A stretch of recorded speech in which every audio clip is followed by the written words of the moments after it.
చూడబోతున్నారు. 2024లో గెలిచి 100% మనం ప్రభుత్వం స్థాపించి మిరాకిల్స్ అంటే మీరు 30 సంవత్సరాలు అన్నారు కదా. ఎందుకన్నానంటే నేను పర్సనల్గా నేను చంద్రబాబు నాయుడు గారి దగ్గర విశాఖపట్నంలో హుదూద్ తుఫాన్లో నేను రీస్టోర్ చేసిన టైంలో నేను పక్కనే ఉన్నాను.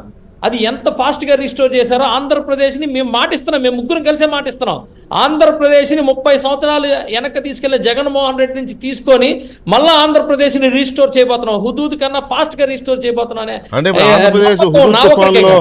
వైజాగ్ ఎలాగైతే విలవెల్లాడిందో 5 ఏళ్లలో అలా విలవెల్లాడుతుందా? అంతకన్నా ఎక్కువ విలువలాడింది. కానీ నాయకుల కమిట్మెంట్ 100%. నేను చెప్తున్నానండి, మా నాయకుడు మాకు గొప్ప. అలాగే చంద్రబాబు నాయుడు గారు తెలుగుదేశానికి గొప్ప, అలాగే మోడీ గారు బీజేపీకి గొప్ప. ఎవరు గొప్పలు మేము చెప్పుకున్నాం, 100% చెప్పుకున్నాం. ఈ రోజు అందరూ కూడా ఈ ఆంధ్రప్రదేశ్ రాష్ట్రం కోసం ముగ్గురు కలిసి కట్టుగా వచ్చి, నేను అంటున్నాను సార్, కాదు ఒక మొక్కు కూడా చెప్పాలి వెంకటకృష్ణ గారు, ఒక మొక్కు కూడా చెప్పాలి. నాకు తెలిసి చాలా మంది భారతీయ జనతా పార్టీతో మాట్లాడినప్పుడు మాది కేంద్రంలో ఉన్న పార్టీ, మేము ఈ సిస్టమ్ ఉంది ఆ సిస్టమ్. నేను అంటున్నాను, నేను చాలాసార్లు చెప్పా, ఏ సిస్టమ్ అయినా ప్రజల కోసం పనిచేసే కొన్ని పార్టీలు ఉన్నాయి. ఆ పార్టీలో మా 3 పార్టీలు ప్రధానంగా ఉంటాయి.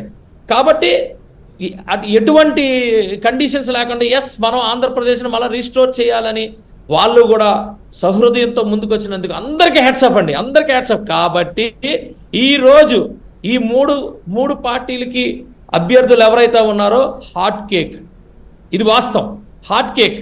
ఇలాగా పోటీ చేయడమే తర్వాయి ప్రజల ఆశీర్వాదాలు రెడీగా ఉన్నాయి. హాట్ కేకే కాదు, ఆ తర్వాత చేయాల్సినంత పని కూడా ఉంటది చేతుల్లో.